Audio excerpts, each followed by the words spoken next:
Halo, selamat malam. Berjumpa dengan saya kembali di konten saya. Nah, sekarang kita berada di Kongko Pajak malam ini. Nah, Kongko Pajak kali ini kita akan membahas namanya NPWP. Banyak kan orang tuh taunya NPWP. Nah, sekarang kita wajib mengenal apa itu NPWP. NPWP ini adalah kartunya. Ini kartu lama. Kalau kartu yang baru sekarang udah berwarna biru. Nah, sekarang kita bahas apa itu NPWP. NPWP itu merupakan kartu pengenal yang diberikan oleh Direktorat Jenderal Pajak. Nah, untuk apa itu? Ya, untuk bagi wajib pajak yang sudah memiliki penghasilan di wilayah Indonesia dan dia sudah mempunyai aset. Ya kewajibannya apa? Kewajibannya ya tentu membayar pajak. Karena pajak itu baik dan bagus untuk negara. Nah, kita lebih bahas mengenai NPWP dulu. NPWP apa itu? Kita kenal warga negara yang baik adalah mereka yang tak pajak. Untuk melakukan transaksi perpajakan ya, perlu memiliki NPWP. Nah, NPWP apa manfaatnya? Kok sampai saking wajib yang sudah punya penghasilan wajib memiliki NPWP? Kita ulas kali ini. Nah, berdasarkan peraturan pasal 1 nomor 6 Undang-Undang tahun 2007 nomor 28, NPWP adalah nomor pokok wajib pajak yang merupakan identitas atau tanda pengenal yang diberikan di Dijen Pajak kepada wajib pajak. Nah, seperti disebutkan tadi, NPWP merupakan identitas wajib pajak yang diperlukan untuk dalam pengurusan administrasi perpajakannya, layaknya sebuah KTP. Nah, kalau KTP itu kan untuk warga-warga ya, rakyat-rakyat Indonesia. Kalau ini NPWP untuk warga-warga yang mempunyai penghasilan, yang sudah mempunyai aset. Nah, jadi dia berkewajiban membayar pajak. Oke. Nah, NPWP tersebut memiliki 15 digit angka. Jadi ada 16 digit angka itu bukan NPWP lagi. Ya, jadi kita wajib tahu dia itu punya satu kartu NPWP itu mempunyai 15 digit angka. Itulah kode uniknya. Kode unik ini nantinya menjamin data-data wajib pajak, data-data kalian semua untuk tidak dapat tertukar. Karena kenapa? Karena NPWP ini 8 digit 1 2 3 4 5 6 7 8. Ya pas 8 digit ini itu adalah kode yang diberikan oleh Direktorat Jenderal Pajak. Artinya satu orang hanya punya 8 digit yang nomornya berbeda-beda. Dia tidak bisa sama. Oke, contoh NPWP-nya 12.345.678.9 kurang 123.123. Nah, 9 digit pertama pada NPWP merupakan kode unik dari identitas wajib pajak. 3 digit selanjutnya merupakan kode unik yang merupakan kode kantor pelayanan pajak terdaftar sebagai wajib pajak baru. Nah, jadi kode tersebut merupakan kode tempat wajib pajak melakukan pendaftaran. Nah, jadi kalau misalnya ada wajib pajak, calon wajib pajak yang ingin membuka, contoh dia dari Jakarta. Nah, dia ingin membuka, dia domisilinya di Medan Kota, ya, Kota Medan. Nah, ataupun di Medan Timur, kawasan Medan Timur. Jadi NPWP-nya 6 digit di belakang, 6 digit di belakang ini, di belakangnya yang 000 itu ya 113 namanya. Jadi kantor pajak pelayanan Medan Timur. Jadi itu. Oke. Nah, sekarang kode tersebut merupakan kode tempat wajib pajak melakukan pendaftaran. Kode itu ya. Nah, sedangkan bila statusnya sebagai wajib pajak lama, maka itu adalah kode tempat wajib pajak saat ini. 3 digit terakhir yang ini, ini 0000, oke, merupakan tanda ini punya NPWP adalah pusat kartu NPWP ini, ya, atau tunggal. Nah, kalau misalnya dia ada 001 atau 002, berarti cabang dengan nomor terakhir menunjukkan urutan cabangnya. Ya, jadi NPWP ini dapat kita bedakan menjadi 2. Apa itu? Ya, 1 adalah NPWP pribadi yang diberikan kepada setiap orang yang mempunyai penghasilan di Indonesia. Kedua adalah NPWP badan, diberikan kepada pengusaha atau perusahaan atau badan usaha yang mempunyai penghasilan di Indonesia. Nah, NPWP memiliki manfaatnya, jadi jangan seakan-akan bahwa saya ini kartu tidak ada manfaatnya, jadi sudah buat tinggal taruh di dompet selesai. Itu salah. Nah, jadi kita sebagai warga negara yang baik, kita wajib tahu dulu NPWP ini bergunanya apa, manfaatnya apa, ya kan? Nah, manfaatnya memiliki NPWP adalah 1, Anda itu adalah pahlawan. Karena kenapa saya bilang pahlawan? Karena Anda sudah ikut membantu Indonesia menjadi lebih baik karena lewat dari pajak yang kita bayar. Kedua, manfaat mempunyai NPWP adalah manfaatnya adalah untuk keperluan administrasi perpajakan, jadi tidak ada ribet-ribetnya lagi. Kedua dan ketiga itu adalah untuk mengurus administrasi di luar perpajakan. Nah, jadi dia punya fungsinya, bukan seenak-enak udah dikeluarkan di Jen Pajak tinggal taruh dompet, menghiasi dompet Anda, itu salah ya. Nah, fungsi NPWP dia punya fungsinya adalah sebagai kode unik yang selalu digunakan dalam setiap urusan perpajakan, yang membuat data perpajakan Anda tidak dapat tertukar oleh wajib pajak lainnya. Jadi tinggal Anda tenang saja, mau aset Anda berapa miliar pun, yang penting Anda sudah membayar pajak, dan Anda sudah melaporkan SPT tahunan Anda, menjadi warga negara Republik Indonesia yang baik. Nah, nggak usah takut, itu data aman di tangan Direktorat Jenderal Pajak. Kedua, fungsinya lagi apa lagi? Nah, apa jadinya bila biaya pajak yang Anda bayar itu lebih bayar? Nah, tentu Anda berharap uang tersebut bisa kembali, atau ya kita minta restitusi. Restitusi apa itu?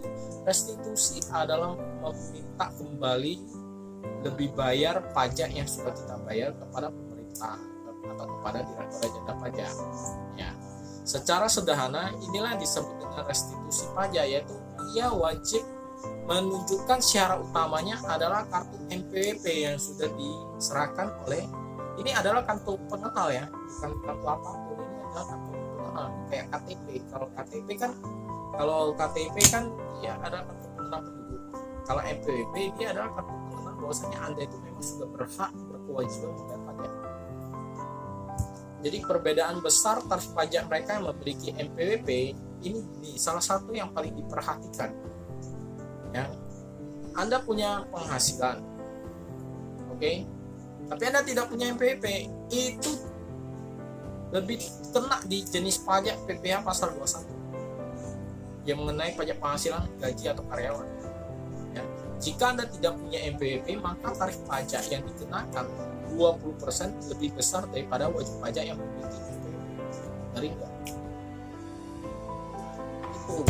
Jadi kita bangga kalau kita sudah punya NPWP, kita bayar pajak, kita melaporkan pajak, pelaksanaan kewajiban kita tepat waktu, kita adalah pahlawan.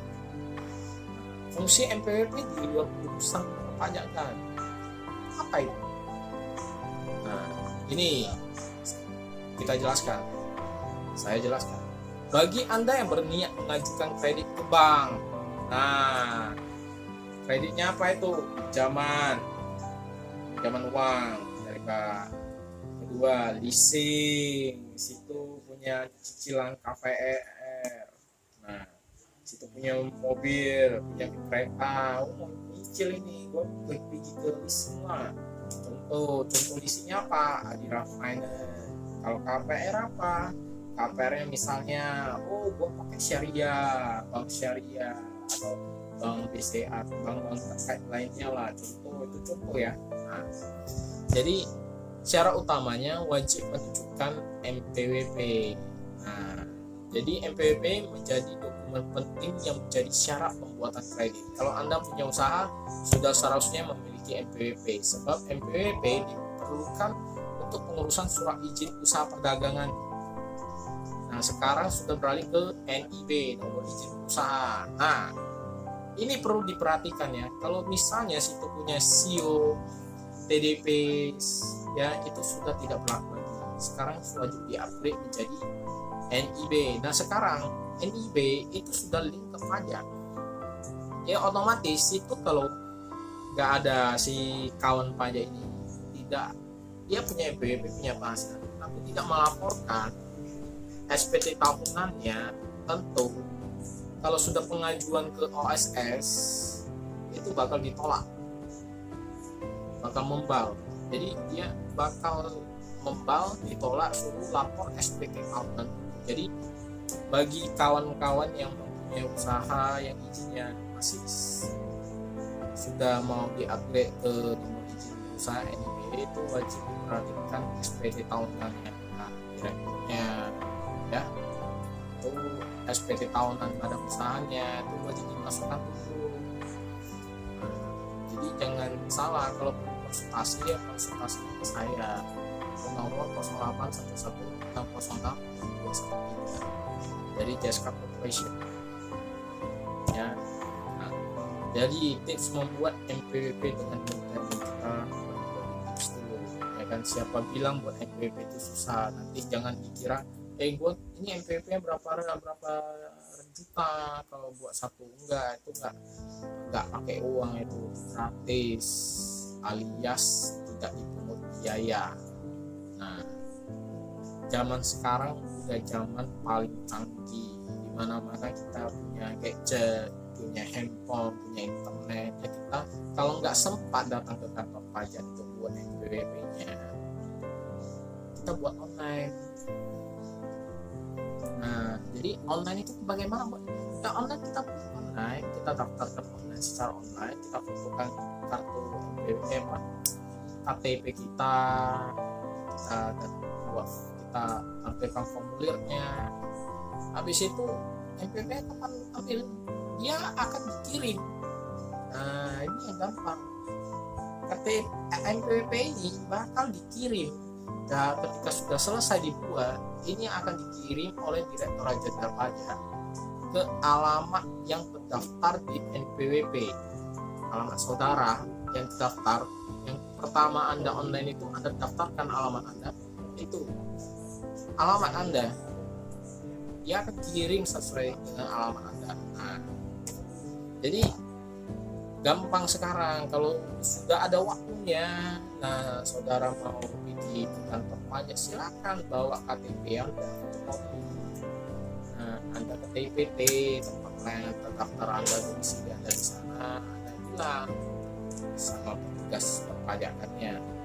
Nah, ibu petugas atau Mbak atau Pak D atau Om bilang, Om, ini saya mau buat MPWP karena saya sudah bekerja. Nah, silakan, gampang itu, tidak dipungut biaya sepeser pun.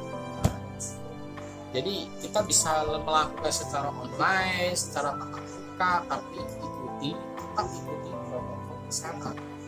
Nah, jadi sekilas penjelasan mengenai apa itu MPWP serta manfaatnya dan fungsinya yang diperoleh jika kita memiliki MPWP, dan ternyata MPWP itu punya banyak sekali manfaat. Jadi bila Anda punya penghasilan, yuk segera buat MPWP. Dan ini sedikit informasi, jika ada SPT tahunan, Anda sudah punya MPWP tapi tidak melaporkan SPT tahunan, itu bakal kena denda. Dendanya berapa? Dendanya 100.000 per bulan dan 100.000 per tahun. Jadi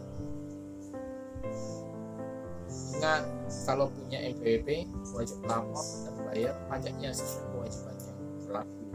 Jadi kalau memang sudah berencana mau melaporkan ya ditunda, karena berakhirnya laporan SPT tahunan orang pribadi itu di 31 Maret tahun 2021. Nah, jadi kalau bisa sekarang lapor SPT, kenapa wajib maunya nanti kan antriannya banyak.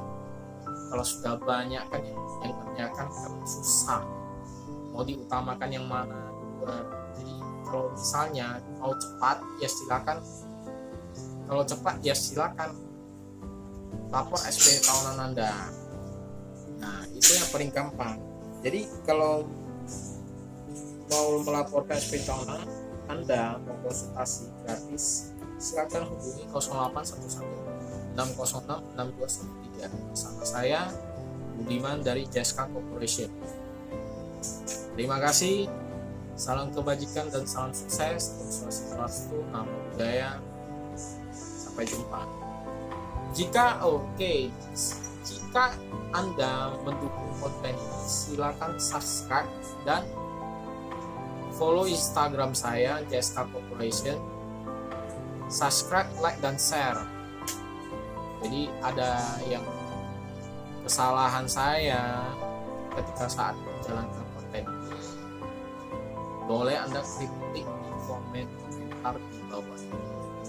Nah, jadi ada yang ada salah bicara, ada penyampaian informasi saya ada kurang berkenan, silakan Anda komen. Nah, kalau ada pertanyaan apapun, silakan Anda komen juga. Saya akan menjawabnya semaksimal mungkin, dan saya akan memperbaiki kemudian hari jika saya membuat konten seperti ini lagi. Terima kasih dan selamat malam.